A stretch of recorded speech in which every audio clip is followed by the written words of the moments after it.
그래서 이렇게 뭔가 올라오는 게 있지 않으실까 그런 생각이 드는데요. 오늘 행사 여러분들 잘 아시는 것처럼 이 극장 지금 이 영등포 스타리온관에서 저희가 진행하는 것을 여러 군데 전국에 10개가 넘는 극장에서 생중계되는 방식으로 진행이 되겠습니다. 굉장히 만나보고 싶으실 텐데요. 세 분 모시도록 하겠습니다. 양우석 감독님, 정우성 씨, 박도원 씨 모시겠습니다.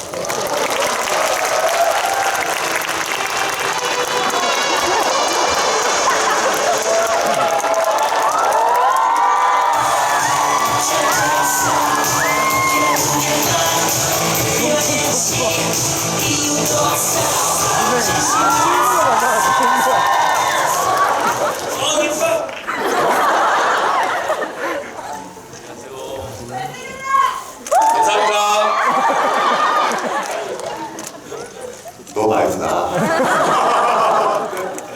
자, 유쾌하게 시작하네요. 자, 스라이브톡 지금부터 대략 1시간 정도에 걸쳐서 진행하도록 하겠습니다. 세 분 오늘 이번 주에 개봉을 앞두시고 굉장히 큰 행사인데요. 간단하게 인사 말씀 해주시겠습니까? 네, 안녕하세요. 여러분. 강철비에서 정우성입니다. 반갑습니다. 네, 외계어 보스성 역할을 맡은 박도원입니다. 반갑습니다. 네, 강철비 연출을 맡은 양호성입니다. 네, 지금부터 여러분, 저도 오늘 세 분을 처음, 영화가 끝나고 나서 처음 뵈서 너무 여쭤보고 싶은 말들이 많고요. 앞부분에서는 제가 이제 감독님과 두 배우분과 함께 이야기를 나눠보겠습니다. 그리고 뒷부분에서는 여러분에게도 아마 질문할 수 있는 권리를 드릴 수 있을 것 같고요. 질문하시는 분들께는 말 그대로 해부산이 되는 건가요? 강철비 1호 관련된 우산을 여러분께 선물을 드리겠습니다. 시작하도록 하겠습니다. 강철비를 사실은 일찌감치 영화를 보고 나서 기대도 많이 컸었는데 기대보다 더 좋은, 더 재밌는 영화라서 사실 굉장히 놀라는 부분이 있습니다. 사실 한국 영화들이 큰 소재를 잡고도 그 소재를 택해놓고도 좀 굉장히 주저하는 면이 있는 영화들도 많고, 그 다음 큰 영화를 택해놓고도 굉장히 작게 영화를 다루는 경우들이 너무 많은데, 이렇게 큰 그림을 그리고 거기에 어울리게 큰 이야기를 정말 힘있게 구사한 작품이 아닌가라는 생각을 했습니다. 감독님께 먼저 여쭤보면서 시작하도록 하겠습니다. 이 작품은 굉장히 오래전부터 구상하신 걸로 알고 있고, 또 여러분들이 잘 아시는 것처럼 웹툰하고도 관련이 되어 있는데요. 처음 구상하셨을 때 이야기를 좀 듣고 싶습니다. 처음 구상했을 때 2006년에 북한이 2차 핵실험을 하고 나서 다음에 만약에 한반도에서 전쟁이 터진다면 핵전쟁일 수밖에 없겠구나라는 공포감을 오고요. 그런 부분 때문에 작품을 좀 기획을 하게 됐었고요.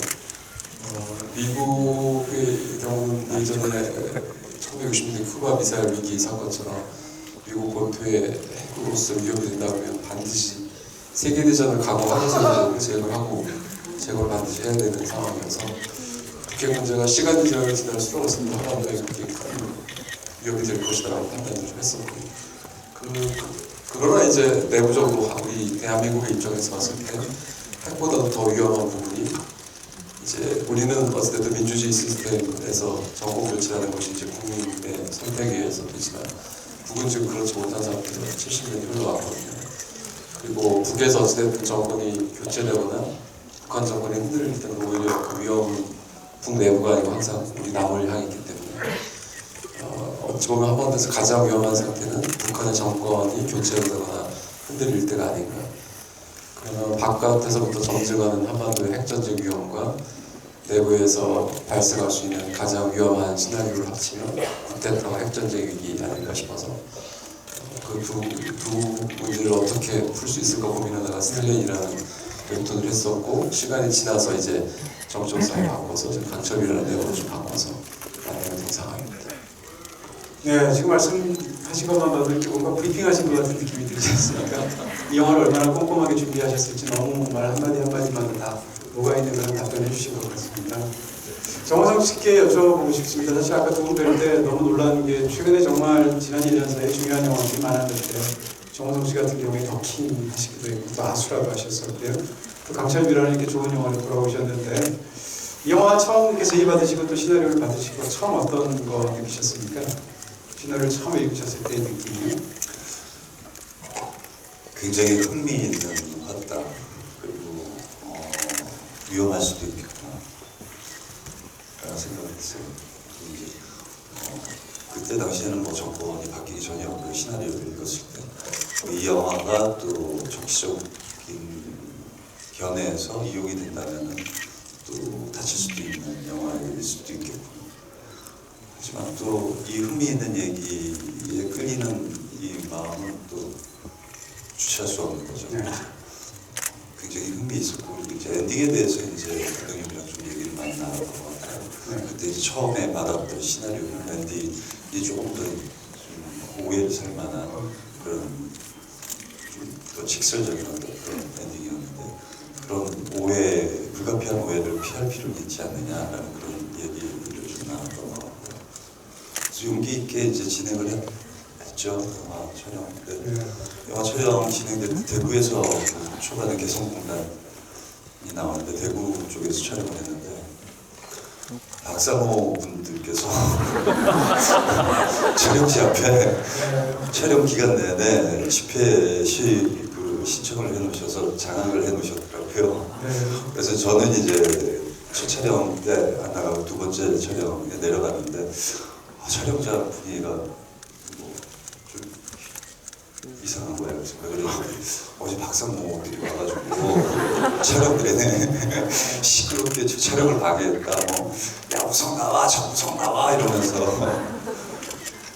근데 둘째 날 이제 촬영을 하는데 그때 마침 탄핵 그 결정안이 나왔던 날이에요. 그러니까 박사모 분들이 다 서울로 올라갔어요. 그래서 촬영을 아주 조용한 분위기에서 순조롭게 진행을 했죠. 그분께서 영화를 도와주셨네요. 그분들이 또 정우성 나와 하고, 그런데 감독님 성함도 이제 연호를 하면 나오라고 그랬는데 감독님 성함을 잘못 알고 계시더라고요. 그래서 다른 이름으로 본명을 부르셨으면 나가셨을 텐데. 다른 이름을 부르면서 원래 양우석 감독님이신데 다른 이름으로 부르서 나오라고 해서 저분들 누구를 이렇게 나오라고. 지난 1년간 한국서에 이제 엄청난 변화가 있었던 것처럼 영화 촬영 뒷얘기도 참 많지 않겠나 싶은데 박동원 씨께도 여쭤보고 싶습니다. 사실 1년 반 사이 역시 중요한 영화들 너무 많이 찍으셨지 않습니까? 또 곡성이 있었고요, 또 아수라가 있었고, 특별시민이 있었고, 이번 영화까지 정말 숨가쁘게 달려오셨는데 강철비를 맞으시는 기분은 어떠신가요?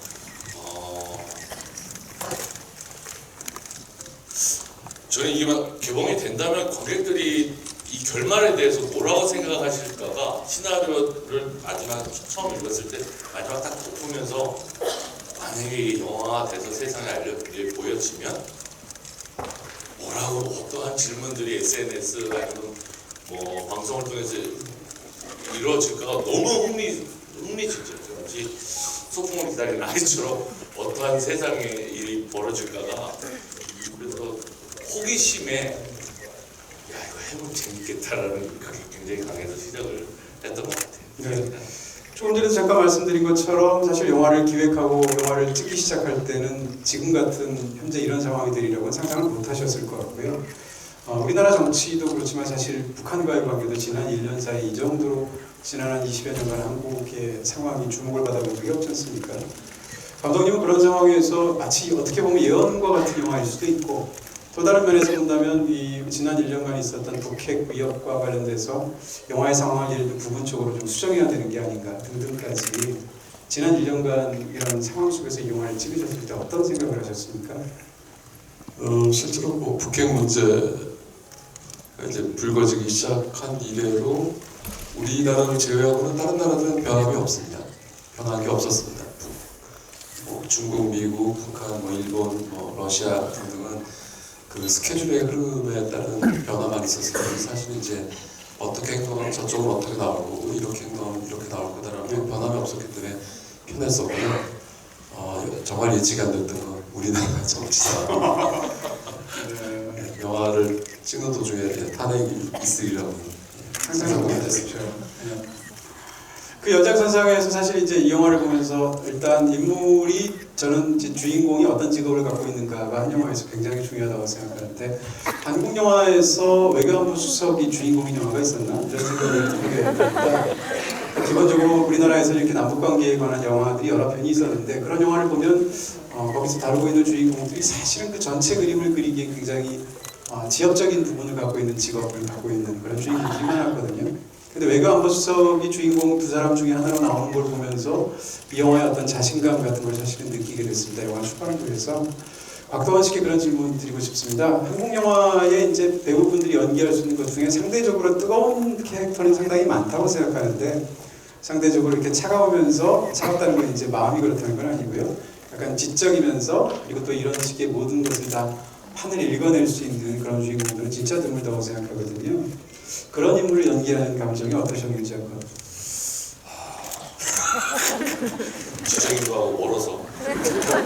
근데 아니요, 굉장히 잘 어울리는데. 근데 연기하면서 제 개인적인 연기하면서 가장 힘든 점은 자아 발견이라고 생각해요. 내 안에 어떠한 것들을 이제 끄집어내서 하는 게 굉장히 어려운데 왜냐면 이게 보이지가 않기 때문이죠. 그런데 상대적으로 좀 그나마 좀 나은, 쉽게 접근할 수 있는 거는 상대방을 관찰해서 그것을 모방해서 그러한 캐릭터들을 내거화 시키는 게는 좀 더 객관화되어 있다고 생각을 해요. 그래서 그런지 저하고 너무 동떨어져 있는 역할 분들이라 이렇게 주변에 지적인 분들도 많이 계시고요. 그래서 관찰하기도 쉽고 자아 발견보다는 이제 모방으로 연기를 하는 게 접근하기 쉬워서 사람들이 많이 계속 역할을 이런 걸 하라고 시키는 게 아닌가 싶기도 생각해요. 네. 아니 근데 실제로 저런 분들을 뭐 개인적으로도 만나 이렇게 외교안보수석을 뵌 건 아니지만 만나면 가장 많이 다른 게 우리의 선입견하고 달리 굉장히 터프하고 움직일 수 없을 것 같은 그런 강인한 느낌을 주거든요. 그런 연기를 굉장히 탁월하게 하신 게 아닌가 싶은 생각이 있습니다. 정호성 씨께도 여쭤보고 싶은데 사실 이렇게 특정 북한 연기를 하게 되면 무조건 사투리를 해야 되는 건데요. 사투리 한다는 것은 정말 어려운 것일 것 같은 추측이 들고 더군다나 우리가 일반적으로 북한 사람으로 나오게 되면 보통 함경도 사투리를 하지 않습니까? 근데 함경도 사투리 억센 억양은 우리가 알고 있는데 이 영화에서는 함경도 사투리를 하시는 게 아니고 평양과 그 인근 사투리를 하시게 되지 않습니까? 중부지방이다 보니까 어떻게 보면 서울말처럼 들리기도 하고 그런 연기를 근데 영화를 보면서 전혀 이물감 없이 정말 그대로 잘 인물에 녹아있는 그런 연기를 하셨거든요. 어떻게 이런 사투리 연기를 하시게 됐는지 좀 여쭤볼 수 있을까요?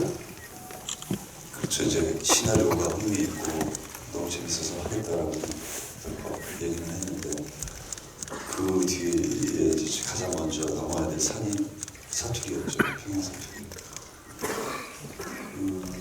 일단 관객분들은 평양 사투리에 대해서 잘 들어볼 기회가 없으니까 모르실 거 아니에요. 일단 어울림으로 인정을 받아야 되는 첫 번째 접근법이 있었어요.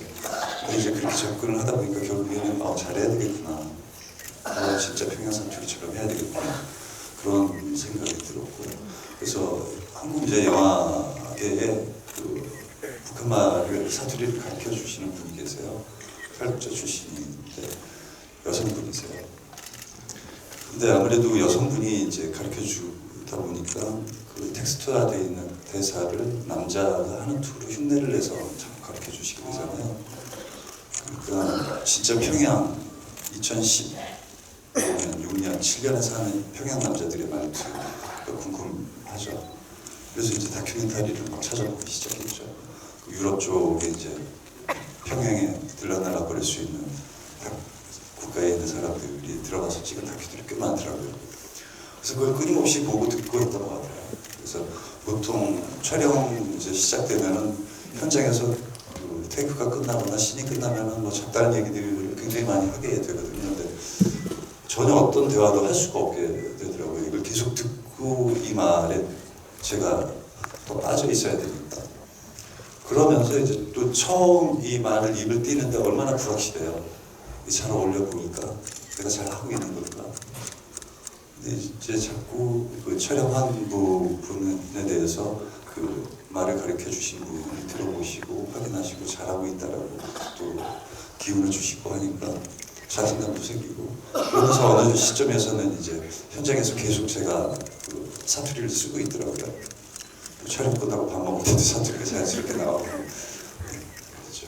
그런 결과를 여러분들이 영화 속에서 확인하신 게 아닌가 싶습니다.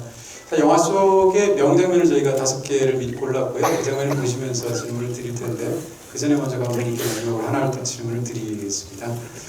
이 이야기를 다룰 때 저한테는 이제 기본적인 설정 중에 굉장히 재밌게 느껴지는 게 몇 가지가 있는데 그중 먼저 하나를 여쭤보면 영화 속에서 이 모든 사태가 이제 북한에서 쿠데타가 일어나는 것으로 설정하셨습니다. 근데 사실 지난 1년간 우리가 북핵 문제를 볼 때 가장 위험하다고 생각하는 두 사람이 사실은 김정은과 트럼프지 않습니까? 근데 영화 속에서는 어떻게 보면 북한에서 가장 중요하다고 볼 수 있는 김정은을 괄호치셨어요. 그러니까 그 인물이 필습을 당해서 정신을 잃은 것으로 해서 결과적으로는 지금 북핵 문제에서 일반인들이 생각하는 가장 중요한 변수는 어떻게 보면 김정은이라는 사람의 굉장히 좀 파악할 수 없는 성격 같은 게 굉장히 중요한데 정작 영화는 그거를 괄호치고 북한에서의 어떤 쿠데타 상황에서 굉장히 이렇게 매파들을 중심으로 영화를 만드셨다는 겁니다. 그런 선택을 하시게 된 어떤 이유를 제가 좀 여쭤보고 싶습니다. 첫 번째는 그 문학적인 의미가 있습니다. 어떤 문학적인 의미가 있냐면 저희가 이제 영화에서 1호로 나오는 분이 제가 이제 관객분들하고 같이 나누고 싶은 화두는 북핵이라는 문제를 이분처럼 한번 다뤄보고 싶은 거죠. 왜냐하면 우리가 사실 북이나 북한의 핵 문제를 차라리 외국인이면 명징하게 이익의 눈으로나 이런 명징하게 볼 텐데 지금 우리가 항상 이제 70년간 워낙 북한에 대해서 고민하고 천착해 있다 보니까 오히려 외국인들이 많이 있어서 과소평가하거나 아예 존재하지만 존재하지 않는 것처럼 터부하거나 아니면 너무 과민반응 보이거나 사실 냉철하게 바라보기 힘듭니다. 그래서 차라리 그냥 1호라는 그냥 어떤 인물이 아니고 이 영화에서 던져진 화두처럼 북한 문제가 갑자기 북한에 있는 게 아니고 우리 남한 서울에 갑자기 툭 떨어졌을 때 어떻게 우리가 보일 거냐라는 문학적 측면도 있었고요. 두 번째는 저희가 지금 이제 뉴스하고 영화가 접근하는 방법의 이제 차이가 뉴스는 어찌됐든 본질에도 접근하려고 하지만 현상을 어쨌든 반드시 전달해야 될 의무가 있습니다만 영화는 현상보다는 조금 더 본질에 천착해도 용서를 받을 수가 있죠.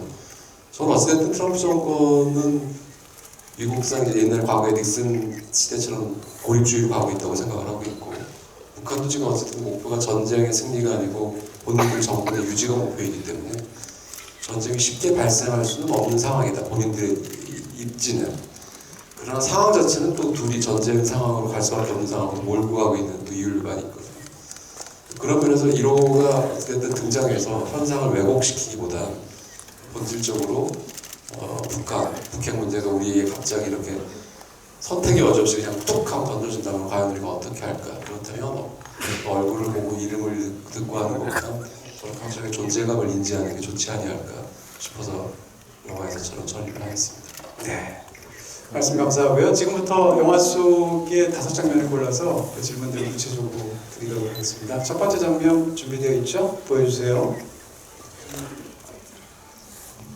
네, 첫 번째 장면입니다. 액션 장면 중에 한 컷을 저희가 지금 선택을 해서 보여드리고 있는데요. 사실 정우성 씨가 얼굴 천재라서 그렇지 많은 이런 얘기 저도 하기 싫습니다. 그래서 제가 안 하고 싶겠습니까? 최대한 지금 옆에 지금 떨어져서 하는데 사진 같이 찍지 말아주세요. 정우성 씨가 사실 얼굴 천재이고 워낙 탁월한 외모를 가지셔서 그렇지 저는 지난 20년간 한국 영화에서 최고의 액션 배우는 정우성 씨라고 생각합니다. 진심 그렇게 생각하는데요.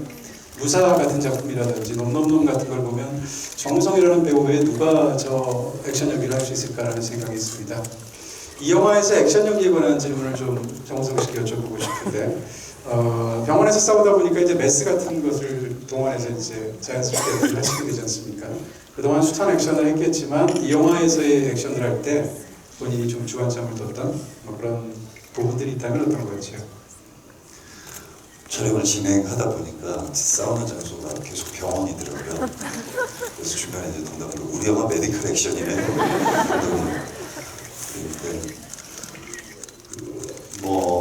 실전 무술을 하는 사람이고 그렇기 때문에 실용적인 가구적이면 쓸데없는 동작을 배제한 그렇지만 또 파워가 있는 그런 액션을 하고 싶었어요. 그래서 무술 감독이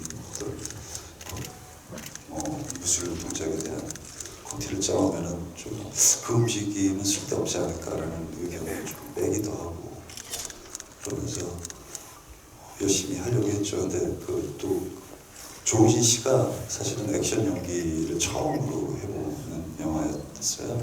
그렇기 때문에 키 차이도 있고 체급 차격이 나니까 그때 또 막강한 대상으로 보여야 되니까 그래서 이제 우진 씨한테 많은 연습을 좀 부탁을 했어요. 근데 아무리 연습을 해도 이게 현장에서 의상을 입고 카메라가 돌아가기 시작하면 힘들었거든요. 이제 힘이 들어간 상대와 액션을 할 때에 그 에너지 소모는 한 2~3배가 더 들어가요. 제가. 왜냐면 이제 힘이 들어간 대상을 계속해서 옮겨줘야 되거든요. 제가. 그래서 조금 다른 액션보다 굉장히 그리고 또 이 엄철이가 굉장히 벽이 있으니까 말라야 되잖아요. 이게 이제 제 체력 역시도 저하되고 있는데 이제 그런 상대를 상대하려다 보니까 너무 조금 버거운 어떤 상황까지 간 적도 있죠. 근데 우진 씨가 또 처음 액션 하면서도 그렇게 또 준비를 열심히 했고 그렇기 때문에 첫 액션 치고 그리고 이 정성이라는 큰 상대를 상대하는 대상으로서 길잖아요 지금 긴 상대를 상대하는 그런 작은 상대로서 전혀 약해 보이지 않게끔 잘 연기를 해내주신 것 같아요. 그래서 촬영 끝나고 너무 수고 많았다고 서로 이렇게 다독이기도 하고 그랬죠. 사실 액션은 이제 파워를 강하게 보일수록 좋은 게 관객들이 원하는 액션에 가까운데 이 인물은 지금 췌장암 말기라서 아프지 않습니까? 아픈데 액션을 해야 되는 상황에서 상대를 제압을 해야 되니까 그 연기 자체가 굉장히 힘들었을 것이다라는 추측을 하게 되는데 영화에서 멋지게 표현이 된 것 같습니다. 감독님께 액션을 포함해서 시각적인 부분을 한번 질문을 드리고 싶은데요. 영화에서 사실은 강철비라는 제목 자체가 이 클러스터형의 탄두들을 말하는 어떤 군사 명칭이기도 하고요. 영화 속에 또 이제 약간 밀덕들이 좋아할 만한 굉장히 또 많은 군사무기들이 나오지 않습니까? 영화에서 가장 이렇게 강조하고 싶었던 어떤 시각적인 부분이 있다면 어떤 건지 여쭤봐도 될까요? 시각적 표현에 앞서서 좀 성이라는 생각을 많이 했습니다. 어찌됐든 실제 이제 존재하고 있는 무기들이고 이 무기들이 어찌됐든 어떻게 작동하는지에 대해서 관객분들에게 성의 있게 보여주지 못한다면 여기가 전달하고 싶은 진정성 같은 것이 좀 잘못될 수 있지 않겠나 싶어서 물론 약간 제가 밀덕적 성향이 있다는 건 부인하지 않습니다. 그러나 조금 이제 약간 고증을 좀 그래도 성의 있게 해보자 그 생각을 좀 많이 해서요. 뭐 오히려 저희 영상이 좀 재미없을 수도 있는 너무 고증에 신경을 많이 써서 하지만 좀 더 고증대로 가보자 노력을 많이 했습니다. 다음 장면 보시겠습니다. 영화에서 참 제가 좋아하는 장면인데요. 네, 많은 분들이 이 장면 좋아하시지 않습니까? 싶습니다. 올 최고의 먹방 장면 아닌가 싶은 생각이 있는데 박동원 씨께 일단 저 장면 연기할 때 얘기 전에 일단 국수를 너무 맛있게 드셔서 사실 이렇게 제가 이 그림을 봤는데 2젓가락 만에 올리시더라고요. 딱 2번의 그 젓가락 그림으로. 저 장면 찍으실 때 어떻게 찍으셨는지 한번 여쭤봐도 될까요? 연기하신 거나 전반적인 어떤 분위기나. 맨 처음에는 저게 저 장소도 아니었고 저 식당 아니긴 했는데 촬영장을 이제 딱 도착을 했는데 다른 형태의 조명이나 카메라가 이제 준비되어 있더라고요. 마침 제가 또 왼손잡이라 또 우성 씨도 오른손잡이 그래서 저렇게 제안을 한번 감독님한테 드렸어요. 우리 앞으로 같은 편이다 하면서 수갑을 이렇게 차면서 서로 이제 수갑을 당겨가면서 이렇게 먹는 우리 어차피 저는 왼손이니까 먹을 수 있으니까 그래서 짜면 어떻겠냐 이렇게 감독님이 이렇게 의견을 수렴해 주셔가지고 저렇게 찍었는데 참 국수를 좋아해라 해요 제가 평상시에도 네, 좋아하라 하는데 근데 저는 이제 그게 먹는 게 다였는데 우성 씨는 이제 많이 드셨죠. 예, 이제 햄버거 그 전부터 이제 끙끙 앓고 있는 이제 씬이 있어서 계속 배가 골아 있는데 이제 며칠 만에 이제 먹는 그런 거라 그 국물까지 다 비워야 되나 그래서 8그릇을 우성 씨가 먹었고 8그릇 테이크 돌 때마다 먹어야 되니까 우성 씨가 고생을 많이 했죠. 다음날까지 배부르더라고요. 근데 저는 이 씬을 촬영하는데 곽철우가 엄철우한테 수갑을 차면서 우리 같은 편이다 라는 게 너무 짠하더라고요. 가슴이 너무 아프더라고요. 마치 이게 한반도 같은 편이고 계열인데 38선이 이렇게 가까운 거리의 밀접함도 이 수갑이라는 철새로 나눠져야 되는 그런 어떤 한반도의 현실, 38선 같은 느낌? 그런 느낌이 들더라고요. 또 국수집이 또 실향민이 하고 있는 국수집이기도 하고 네. 또 수갑을 양쪽에 이렇게 차고 왼쪽으로 쪽으로 하니까 두 사람이 마치 한 사람처럼 이렇게 이어지는 손의 모양이 그래서 굉장히 감동적인 장면이 연출되지 않았나 싶습니다. 그 관련해서 배우분들께 제가 여쭤보고 싶은 건 저는 연기 여쭤도 모르는 사람인데 궁금한 거는 영화에서 굉장히 감정적으로 이 장면이 중요하지 않습니까? 근데 그런 장면에서 연기를 할 때 일반적으로 마주보고 연기를 하지 않습니까? 그렇게 해서 상대로부터 있던 에너지를 받기도 하고 반대로 뿜어내기도 할 텐데 이 영화에서는 중요한 감정 장면이 거의 대부분 나란히 있습니다. 왜냐하면 자동차를 타고 가면서 두 사람이 감정의 교류를 나누고 심지어는 국수집에서도 극중에 이제 곽도원 씨가 건너가서 옆에 앉는 그런 선택을 하기 때문에 그러니까 배우 입장에서는 사실은 상대 배우가 바로 앞에 있어서 중요한 감정 연기를 하는 것과 그 배우가 보이지 않은 채 영화의 주요 장면 감정을 다 옆에서 나란히 사실상 상대 배우를 보지 않고 해야 되지 않습니까? 그런 연기를 하는 그 어려움이나 어떤 느낌에 대해서 곽도원 씨께 또 정우성 씨께 한번 여쭤보고 싶습니다.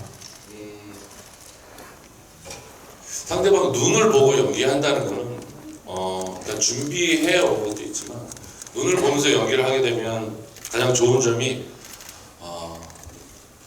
연기 자체는 액션보다 리액션이 굉장히 중요하다고 생각을 하거든요. 그래서 그 상대방 배역이 뿜어내는 그 에너지를 받아서 그걸 또 마음속으로 느끼고 그걸 다시 행동을 하게 됩니다. 그런 게 되게 좋죠. 그리고 편하기도 하고 그런 게 한번 맞들이면은 뭐 배우 스스로 카타르시스 느끼기도 하고. 그런데 우성 씨하고는 아수라 때도 제가 느꼈던 거고 강철배에서도 크게 느꼈던 건데 제가 제일 좋아하는 스타일의 배우예요. 얼굴도 참 좋아하는 스타일이지만 죽을 것 같이 하거든요. 영혼을 바쳐서 죽을 것 같이 한다는 그 느낌이 참 저는 그런 배우들 너무 좋아하는데 옆에 있어도 마주보지 않아도 그게 느껴지는 그런 배우인 것 같아서 서로 믿음도 많이 생기고 그리고 저렇게 두 개가 묶여 있으면 살짝만 저렇게 당겨줘도 어느 정도로 지금 어떤 감정으로 하고 있는지가 느껴져서 마치 그런 거 있잖아요. 그 옛날에 그 임금이 누워있으면 실로 이렇게 해갖고 진맥을 실로 가잖아요. 뭐 그런 느낌처럼 우성씨 기가 절로 다 느껴져서 그 배우의 엄철의 기가 느껴지니까 감정이 느껴지니까 불편하거나 그런 것도 없고 너무나 행복하게 촬영하러 가게 되는 것 같아요. 저 장면 말고도 다른 차 장면을 포함했어요. 그렇죠. 자동차 데이트가 상당히 많죠. 제가 이제 영화를 같이 어제 보고 나서 굉장히 흡족했거든요. 저 안에 자동차 안에 공기를 그대로 전달받으시는구나.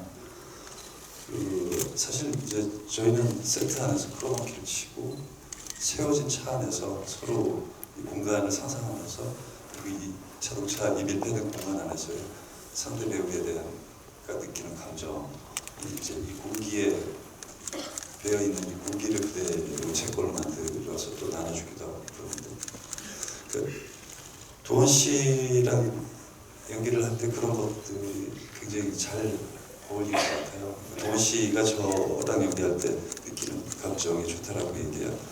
그 감정도 저도 역시 똑같이 도원 씨한테 느낄 수 있는 그런 동료 배우이거든요. 그리고 이렇게 마주보고 할 때는 온 신경이 사실은 상대에게 가 있잖아요. 보이지 않으니까 얘가 뭘 느끼고 있을까? 어떤 표정일까?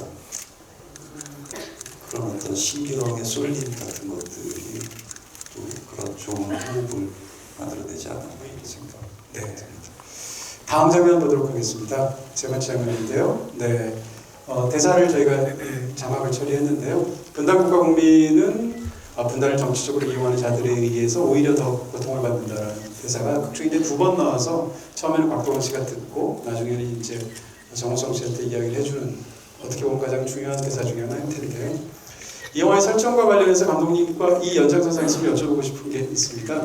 그러니까 이 이야기를 이제 시간적으로 어떻게 세팅할 거냐가 굉장히 중요해 보이는데 하필이면 전직과 현직이 교체하는 시기로 설정이 됐다는 것이 아주 중요하게 느껴지고요. 추측컨대 전직과 현직은 당 성향이 반대인 것으로 느껴집니다. 그런 상황에서 이렇게 어떤 특정한 대통령이 완전히 권력을 장악하고 있는 상황이 아니라 지금 이 대통령은 한 달 뒤면 물러가고 새 대통령은 선출된 상황이지만 아직 권력이 없고 그런 설정을 영화에서 넣으신 어떤 부분에 대해서 좀 여쭤볼 수 있을까요?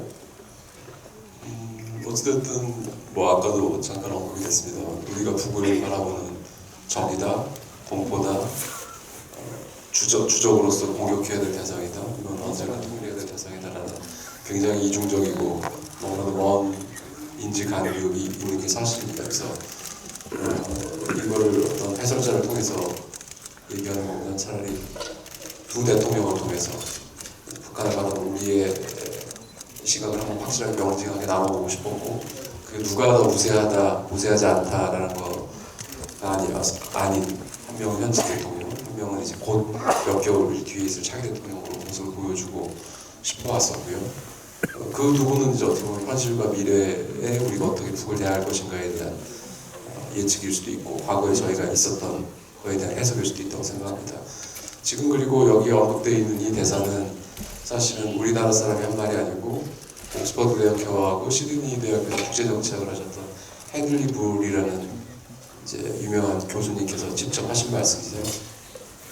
그리고 저희가 아마 1980년대, 90년대 이제 저 문구들이 이제 국내에 소비되면서 우리가 찬탄했던 좀 약간 움찔했던 것은 실제로 북이나 남이나 제가 볼 때는 뭐 이거는 두 나라 다 모두 다 실제로 분단으로 인해서 고통을 받은 남북 모두의 국민들이 과연 분단 그 자체 때문에 고통을 받았을지 아니면 실제로 분단을 이용하는 정치인들에 의해서 더 고통을 받았는지 저희도 생각을 해봐야 되겠죠.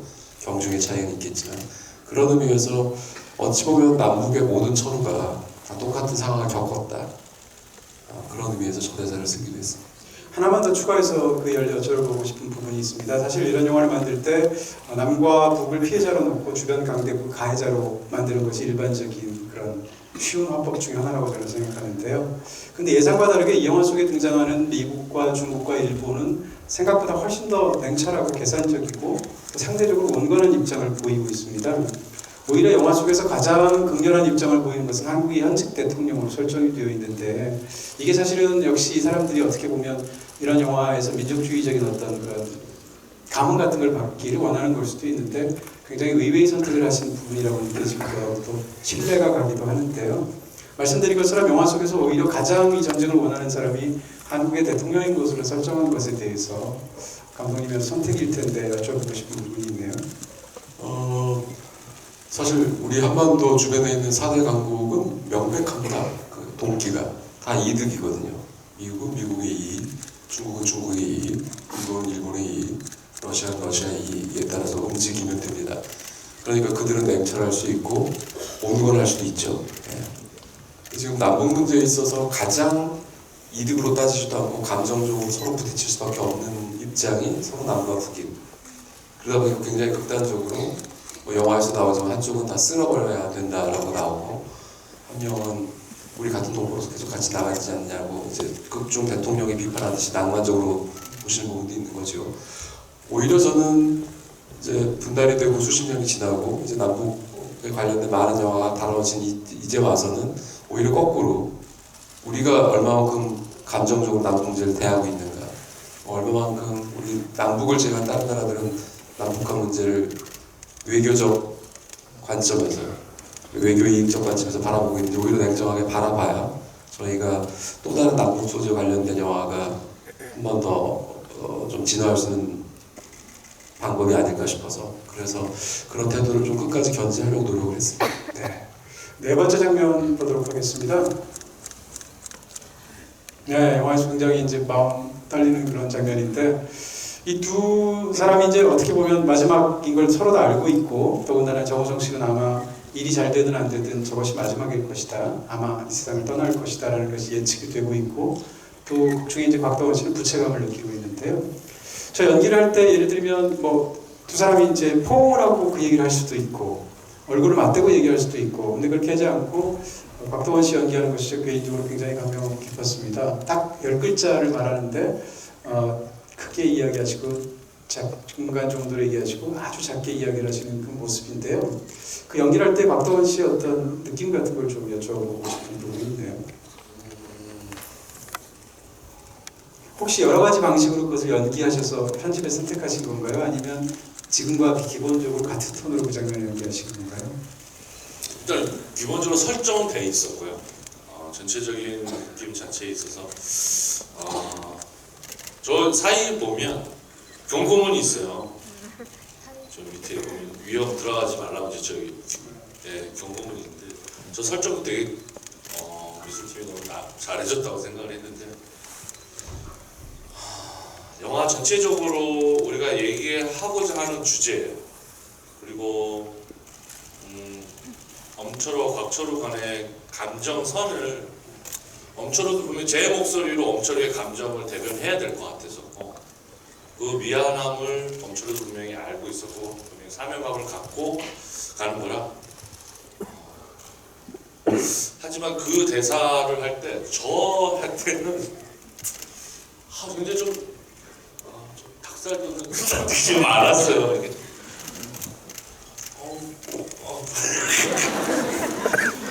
멜로가 참 힘든 것 같아요.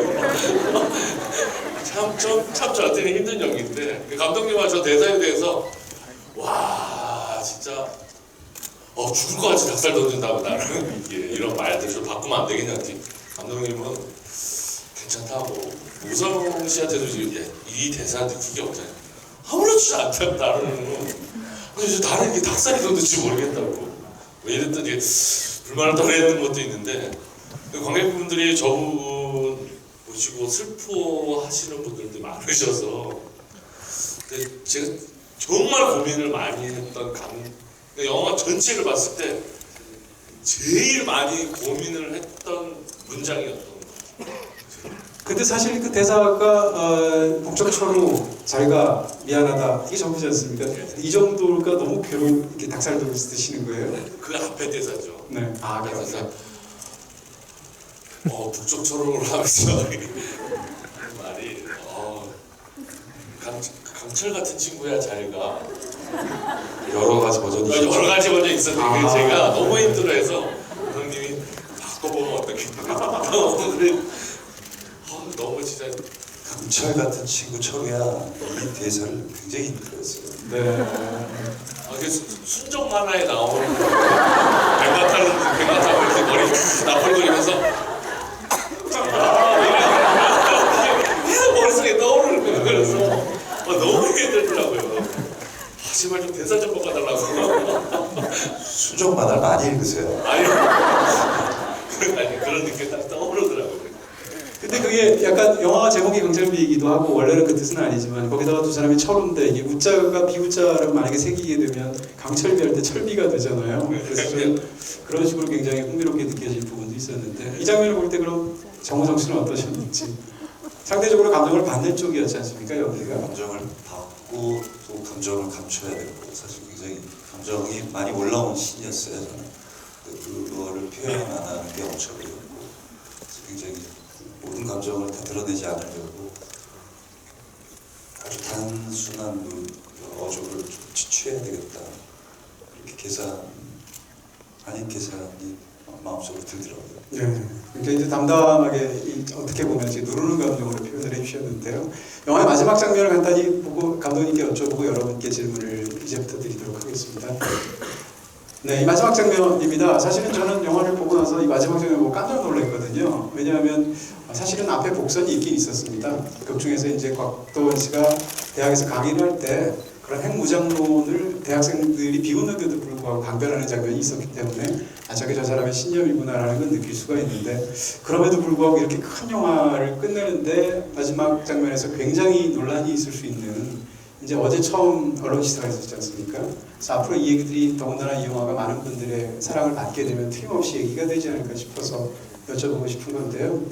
마지막 순간에 결국은 강대국들을 제외하고 북한과 남한의 어떤 실무 사실상 책임자들이 둘이 만나서 결국은 핵을 주고받는 것으로서 이제 핵 억지력으로 전쟁을 막는 그런 선택을 하게 됩니다.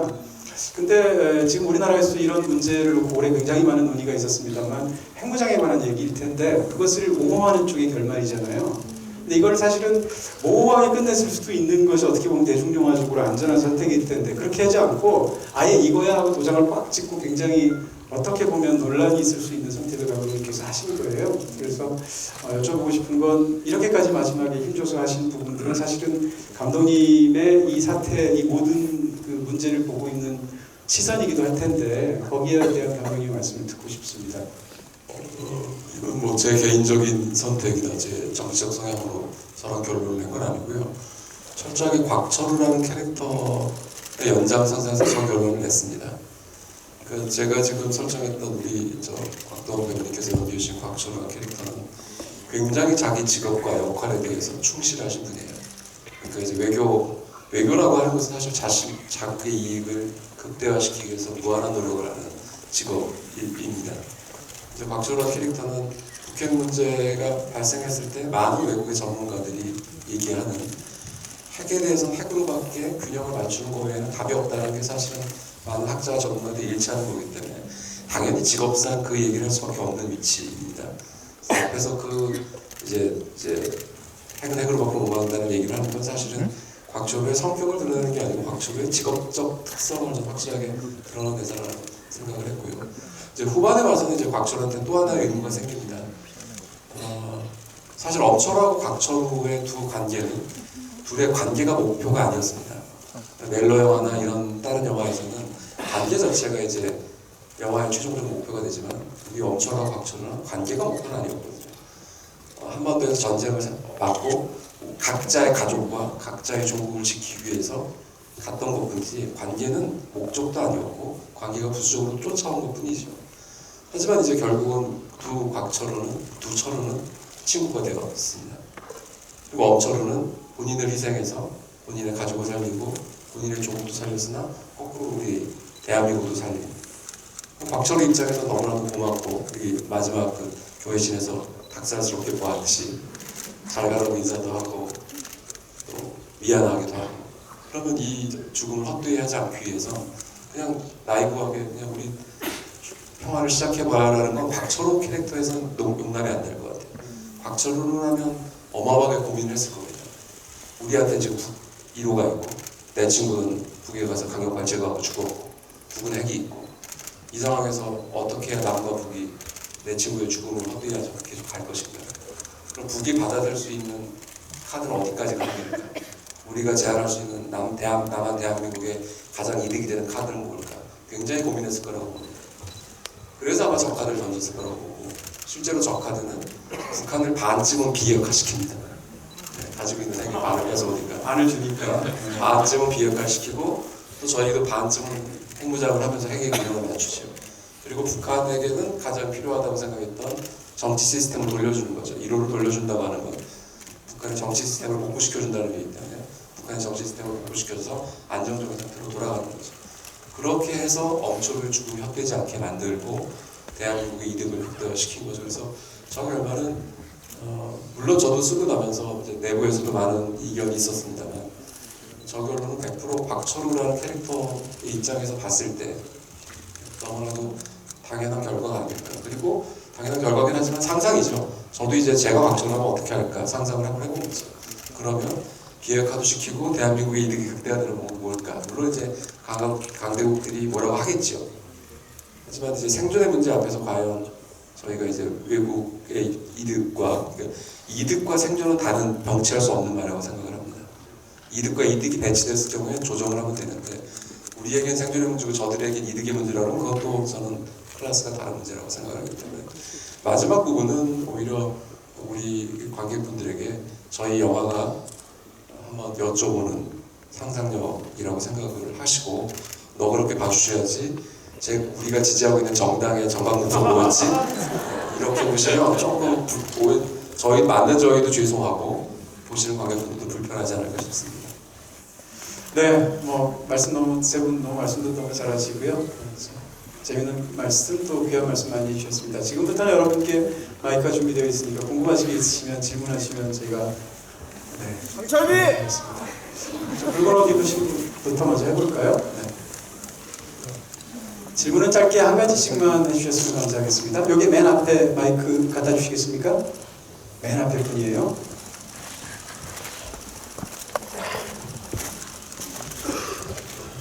네, 앞에 있습니다. 안녕하세요. 영화 되게 잘 봤고요. 감독님 그 식견에 지금 국제정치학 강의를 듣고 있는 듯한 되게 고지를 철저히 하신 것 같다는 그런 정성이 느껴서 정말 좋은 시간이었다고 생각합니다. 근데 제가 드리고 싶은 질문은 그거에 대한 뭐 깊이가 있는 질문은 아니고요. 그 되게 영화에서 뵙기 힘들었던 배우들도 나와서 되게 좀 반가웠던 부분도 있었고, 근데 중간중간에 이제 그 인물의 이름이 나오잖아요.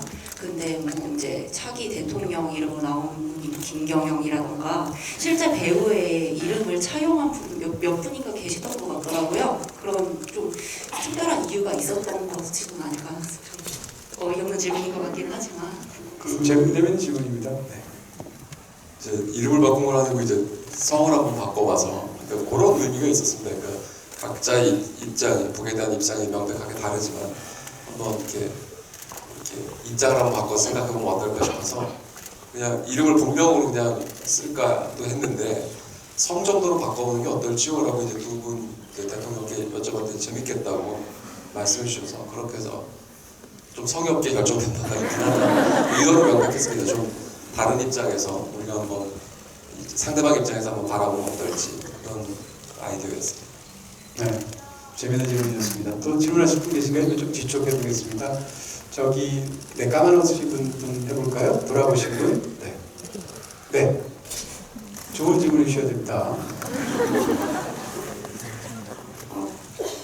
우선 영화 너무 감명 깊게 봤고요.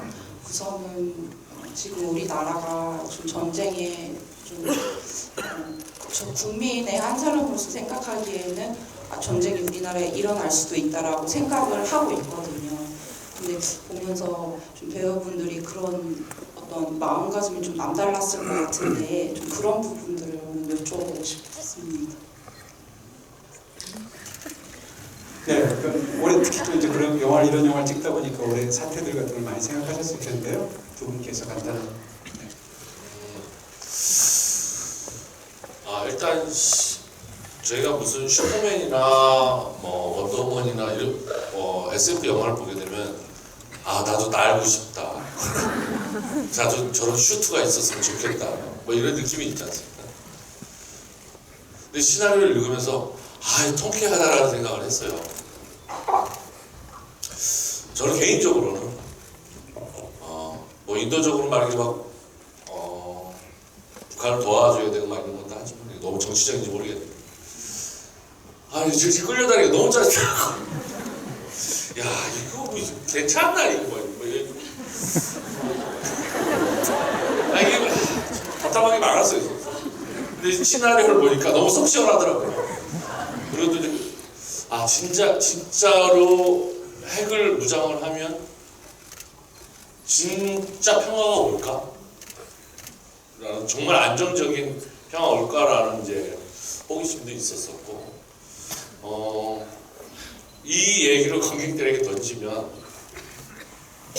이분도 참 재밌어 할 것 같다. 슈트를 하나 이렇게 망토를 이렇게 입은 것처럼 뭐 이런 얘기도 해주실 수 있을 것 같고 이렇게 질문을 한번 던지고 싶었어요. 이 영화를 선택하게 되면서 질문을 던지고 싶었고 그 질문을 던졌을 때 관객들은 어떠한 대답을 할까? 지금도 이렇게 듣는데 재밌어요. 저는 질문하시는 것들이 좋아요. 네, 저는 전쟁은 쉽게 일어나지 않을 거다라는 생각을 갖고 있는 사람이고요. 히틀러가 그런 얘기를 했다고 해요. 생각이 없는 국민은 국가의 큰 자산이다. 바꿔 말하면은 국민의 관심이 어떤 정치적인 형태도 바꿀 수 있다라는 얘기거든요. 그렇기 때문에 전쟁 무섭죠. 그런 것들을 막을 수 있는 것 역시도 국민의 관심인 것 같아요. 그렇기 때문에 강철비가 여러분들한테 그런 어떤 화두를 던졌기 때문에 그런 어떤 관심의 생각의 폭을 넓힐 수 있는 그런 또 기회가 되지 않을까라는 바람이 있습니다. 네, 감사합니다. 질문 또 하시겠습니까? 네, 이번에는 네, 저기 남자분 볼까요? 네.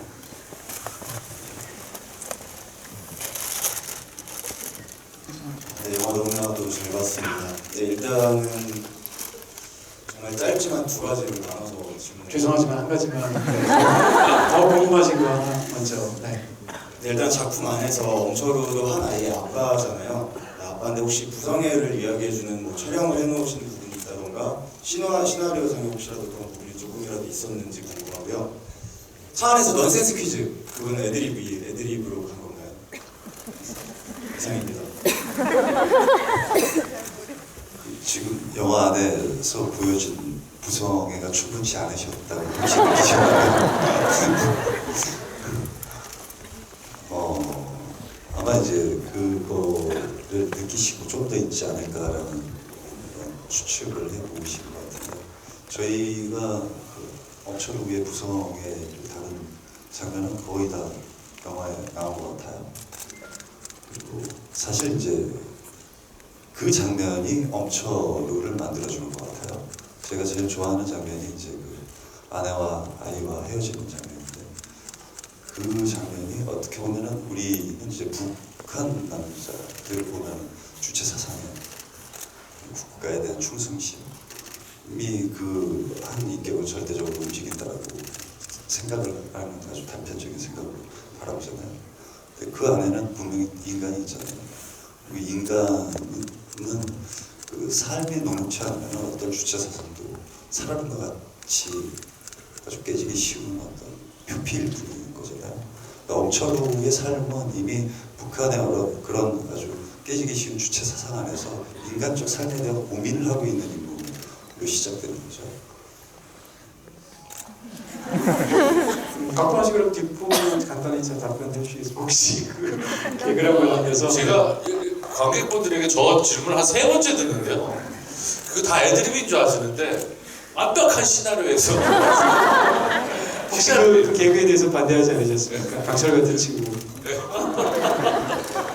그 중에 뭐 개포동, 만포동 이런 개그에 대해서 혹시 현장에서 이 개그를 뭐 그 개그에 대한 이견이 없었습니까? 바쁘던 그 얘기. 그런 개그 내용에 대해서 시나리오 읽으면 와 이거 안 재밌다 감독님.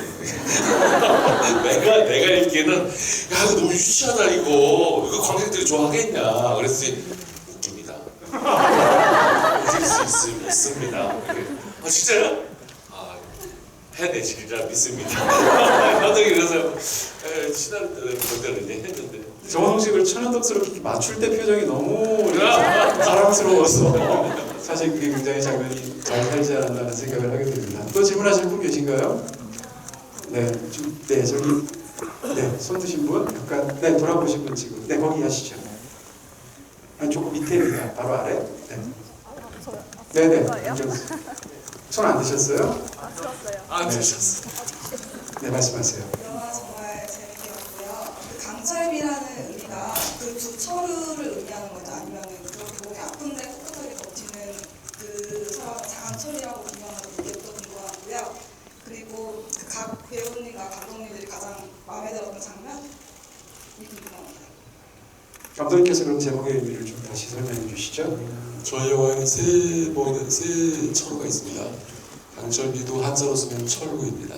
쇠철의 비유자고 또 바이블철의 지구자 쓰시는 저희 박배우님도 계시고 쇠철의 친구자 쓰시는 엄철우 세 철우가 있는데 지금 이제 한반도 운명은 저희가 이 세 철우 중에서 어떤 철우를 고를까 하고도 얘기할 수 있지 않을까라는 의미에서 이제 제목은 이제 강철비라고 한자를 풀어서 지은 거고요. 영화에서 주인공이 두 분의 이름도 철우인 것도 이제 그런 의미에서 지었습니다. 그리고 가장 아끼는 장면은 아낀다기보다 이렇게 제가 두 분 배우님께 정말 감사드리는 씬들이 아까 이제 이동진 평론가님께서 정확하게 짚어주신 저 영화가 관계가 목적이 아니다 보니까 서로 마주 앉아서 얘기하는 씬이 거의 없습니다. 서로 이렇게 같은 방향을 바라보고 같은 곳을 향해서 나아가거든요. 이게 이제 굉장히 하기 힘드신 이제 연기 포메이션 이제 진영인데 그분께서 그 씬들을 너무 다들 잘해주시고 닭살로 이겨내시고 해주셔서 너무 감사드립니다. 네, 두 분께서도 생각나는 어떤 장면이 있으면 간단히 덧붙여 주실 수 있으실까요?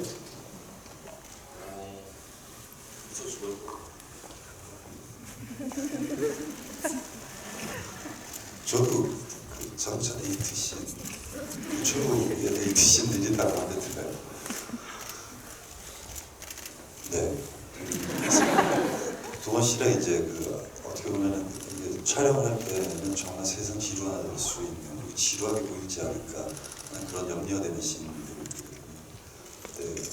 연기를 할 때 이제 저희가 리허설을 하잖아요. 리허설을 할 때 내가 이렇게 할게, 너 이렇게 이런 약속을 하지 않고 그냥 테스트는 어떤 기술적인 맞춤을 위한 건조한 어떤 목소리로 하고 연기 딱 이제 들어가면 그때 이제 진짜 서로의 감정을 보여주면서 이렇게 주고받는 연기를 한 것 같아요. 그러다 보니까 이제 그런 어떤 사소한 것들이 굉장히 생생한 라이브함을 담고 있는 것 같아서 그런 것들이 고스란히 동기까지 여러분들에게 전달해 드릴 수 있었던 장면들이었던 것 같아서 흡족하게 생각하고 있습니다.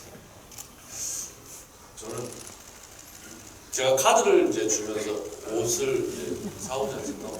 그때 이제 다시 이제 카드를 저한테 줄 때 이 엄철우의 표정이 이제 자기 본심의 자기 개인적인 그 안에 있는 모든 감정이 한 미소에 싹 드러날 때가 있어요. 그리고 남한으로 내려왔을 때 딱 한 번 웃는데 그때 그 옷을 사갖고 오면서 그 비닐봉지가 터지도록 자기 가족들을 생각하면서 그때 옷을 사갖고 올 때의 그 엄철의 표정이 결혼하지도 않고 뭐 잘 뭐 가족에 대한 뭐 자식에 대한 그런 건 잘 없지만 정말 아버지면 이 극박한 상황에서도 그 옷을 사오면서 그 저런 미소가 저런 정말 따뜻한 저런 행복한 미소가 지어질 수 있겠다라는 그때 그 우성 씨가 연기하실 때 그 표정이 지금도 막 영화 전체에서 막 생각날 때가 있어요. 네, 말씀 감사합니다. 또 질문 두 개만 더 받으시도록 하겠습니다. 저 뒤에 안경 쓰신 분 누굴까요? 네, 지금 돌아보신 분입니다. 맨 뒤에, 네네. 지금 돌아보신 분이요? 가운데 안경 쓰신 분이요? 네.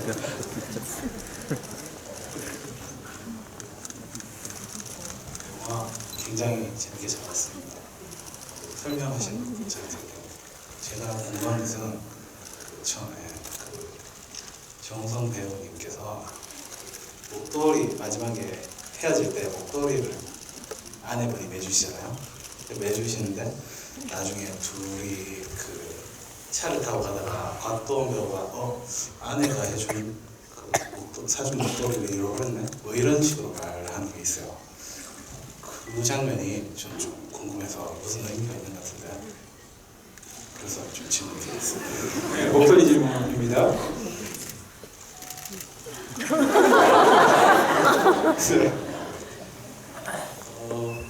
그 두 철우의 가장 큰 공통점이라고 하면 사실은 가족이 있다라고 저는 생각을 합니다. 그래서 철우라는 캐릭터가 이제 다른 북한 요원들하고 좀 다른 것이 어찌됐든 가족을 위해서 내가 이제 스포일러 말씀드리자면 시한부 인생으로 이렇게 어떻게 되기 전에 어찌됐든 간에 가족한테 뭔가 해주고 싶다는 간절한 마음이 있었고 저는 이제 그 씬을 쓸 때는 아내도 눈치를 챌 수밖에 없지 않겠나라고 생각을 했어요. 마지막으로 이제 인물 하나 떠나갈 때 뭔가 눈치채고 마지막으로 이렇게 준 거라고 생각하고 있고 곽철우는 어찌됐든 지금 이혼 상태인데 아내를 잊지는 못하고 있는 그러니까 제가 볼 때는 너무 집에 아들하고 일을 열심히 하셔서 아마 이혼을 당하시지 않았을까.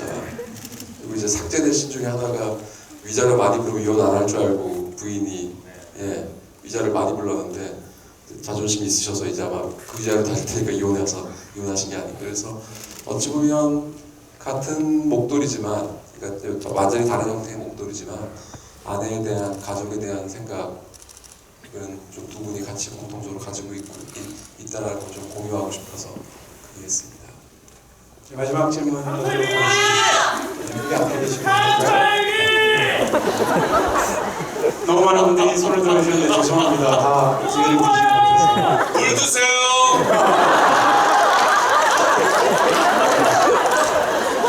이제 몸이 아프실 것 같긴 하네요. 네, 너무 잘 봤습니다. 많은 질문 나와서 아까운 질문하려고 합니다. 예상 관객 수랑 공약 같은 거 있는지 배우님께 보고 싶습니다.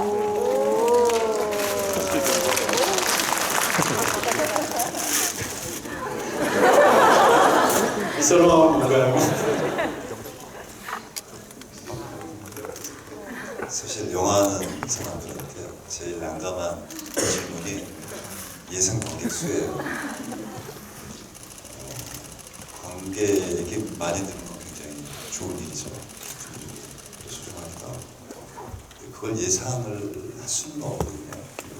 우리가 이제 전달하고자 하는 얘기가 관객들에게 얼마만큼 온전히 전달되느냐가 저희의 첫 번째 관심인 것 같아요. 그렇기 때문에 그게 이제 잘 됐을 때, 그 타이밍이 시기적절했을 때 그 영화의 관객 수가 또 부수적으로 정해진다는 생각을 해요. 그래서 질문에 너무 대답이 재미없을지 모르지만 사실 가장 어려운 질문입니다. 그리고 공약은 여기 안 계신 김유성 배우가 다른 학생장에서 대신 해주셔서 아주 편하게 말씀드릴 수 있어요. 777만이 되면 저에게 명절세를 그래서 네, 그걸 받아들이고 있습니다. 대통령이 덧붙이실 말씀 있으신가요? 아니 없어요. 내가 맞춰본 적이 없어요. 그러니까 곡성할 때도 한번 사람들 보겠나 이거 무섭고 봐야지. 야이 장군도 이런 한 번도 안 해봤는데 보겠나 그랬지. 웬걸 700만이고 아수라 때 정말 잘 될 줄 알았어요. 이거 잘하는 얘기다. 배우들이 이렇게 많이 나오는데 이렇게 액션도 많고 다 죽는다 이거 안 보나? 안 봐. 안 봐요. 이거 너무 잔인하다. 보지도 않고 잔인하더라고. 그리고 특별시민도 잘 될 줄 알았어요. 내용이 정치 막 까버리고 막 이러니까 진짜 재밌는데 곡정동 다 터지면서 대통령이 영화 말아먹기 할 줄 꿈에도 몰랐어. 뉴스가 재밌으니까 이걸 안 봐요 또. 못 맞추겠어. 나는 솔직히 말하면 물론 어르신도 어려운 질문이고 이런 걸 못 맞춰요. 명절세 이거나 잘 됐어요 지금. 이거 잘 주시라고. 아니 왜 그런 질문 하셔가지고 한풀이를 하시네요. 못 맞춰요. 그래요? 아유, 돈 내고 봐요 그거. 영화에서 다 하잖아 이거. 네, 감사합니다. 또 이런 모든 질문들을 다 유쾌하고 또 즐겁게 받아주셔서 감사하고요. 끝까지 또 거의 가시지 않고 끝까지 남아주셔서 긴 시간까지 함께 해주셔서 감사합니다. 세 분 간단히 인사 말씀 해주시겠습니까? 어떻게 하다 보니까 오늘 제가 주로 대답한 좀 브리핑하고 다큐하고 그렇게 됐습니다. 저희 영화는 그런데 어쨌든 지식 전달의 목표가 아니고요. 지식 전달은 EBS가 너무 훌륭히 잘해주고 계셔서 저희 영화는 제일 자랑스러워 할 수 있는 게 배우분들의 열연인 것 같아요. 배우분들이 열연해 주시면 아마 여러분들께서도 이 얘기가 얼마만큼 이제 실감나게 정서적으로 받아들이실 수 있을 것 같습니다. 이미 한번 보셨지만 재밌게 보셨으면 주변 분들에게 좀 충분히 볼만한 가치가 있는 영화가 아닌가 싶다라고 추천해 주시기를 감히 청하옵니다. 감사합니다.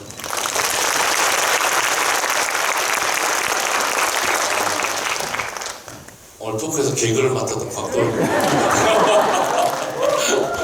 그리고 여기뿐만이 아니라 또 지방에서도 같이 극장에서 지금 하고 같이 이렇게 보고 계신 분들이 있다라는 얘기를 들었었는데 그분들에게도 감사 말씀드리고 저희 영화 는 따뜻한 영화입니다. 따뜻한 영화고 그리고 이제 눈물도 찔끔 흘릴 수 있는 겨울에 보시기에 딱 좋은 영화 아닌가 싶고 제가 짧게 말할 테니까 뭐가 아프셨던 분 무슨 질문하고 싶으셨어요? 네, 말씀해 보세요. 아까 국수 먹는 장면이 있는데 네, 그 처음에 마주 보셨다가 네, 이제 옆에 나란히 앉으셨잖아요. 네. 그때 어떤 생각을 가지고 연기하셨는지. 양방 예. 네, 같은 곳을 바라보는 그런 느낌? 느낌적인 느낌? 그런 느낌이었다고? 네? 통일이요? 네. 되기를 간절히 희망합니다. 감사합니다.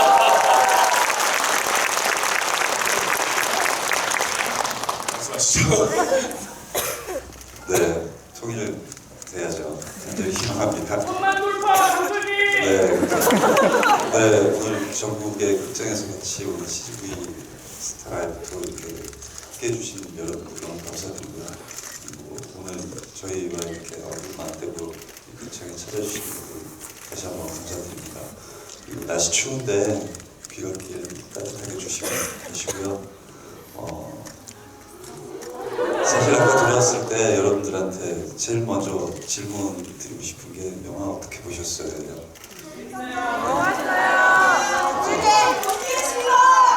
감사합니다. 감사합니다.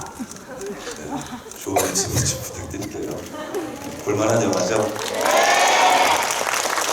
잘 보면서 감사합니다. 네, 이제 세분 기념 촬영하시면서 행사 마치도록 하겠습니다.